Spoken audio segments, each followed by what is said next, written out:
Hello বন্ধুরা, আজকে আমাদের জীবনে ঘটে যাওয়া কিছু ঘটনা এবং চারপাশের চমৎকার কিছু মুহূর্ত নিয়ে এই বিশেষ ভিডিওটি সাজিয়েছি।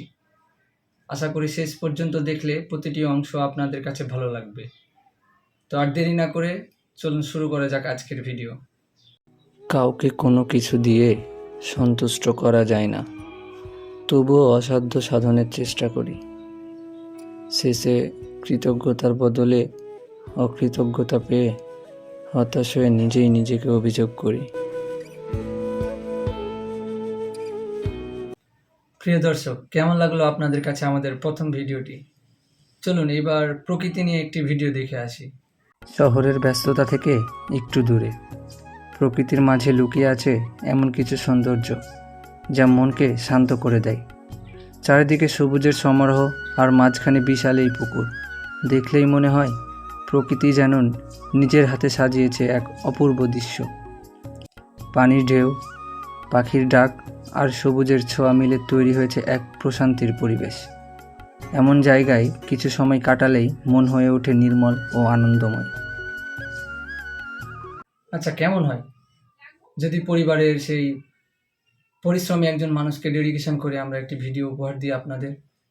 তো চলুন দর্শক, এবার পরিবারের সবচেয়ে পরিশ্রমী সেই কর্মক্ষম ব্যক্তিটিকে নিয়ে একটি ভিডিও আমরা উপহার দিই।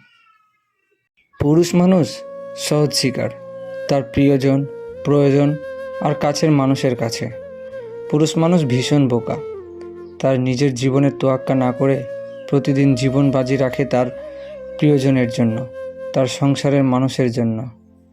পুরুষ মানুষকে কখনো মানসিক কষ্ট দিবেন না। পুরুষ মানসিক কষ্ট সইতে পারে না। পুরুষ মানুষ সারাদিন হাড় ভাঙা পরিশ্রম করতে পারে, ধার দেনা করতে পারে, ঋণগ্রস্ত হতে পারে, কিন্তু পুরুষ মানসিক যন্ত্রণা সইতে পারে না। আমাদের সমাজে পুরুষ মানুষের জীবনও ঠিক এমন।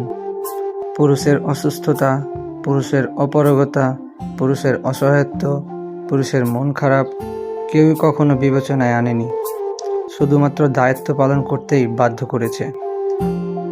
কেউ খোঁজ খবর নেয়নি ভেতরে কতটা শূন্যতা, ভেতরে কতটা ক্রন্দন, ভেতরে কতটা অসহায়ত্ব।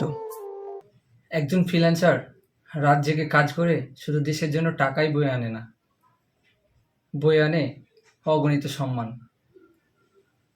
তার পরিশ্রম দ্বারা দেশ হয় সম্মানিত। দর্শক চলুন এবার দেখে আসি ফ্রিল্যান্সারদের রাত জাগার গল্প। আজকাল আমাদের দেশের তরুণদের মুখে একটা শব্দ খুব বেশি শোনা যায়, ফ্রিল্যান্সিং বা ঘরে বসে আয়।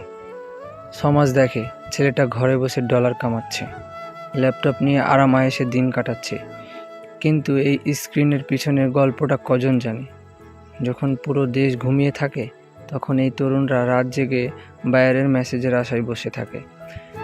একটা কাজের জন্য ঘন্টার পর ঘন্টা স্ক্রিনের দিকে তাকিয়ে থাকা, কাজ জমা দেওয়ার পর রিজেক্ট হওয়ার ভয় কিংবা প্রেমের নিয়ে অনিশ্চয়তা, এই মানসিক চাপটা কেবল তারাই বোঝে।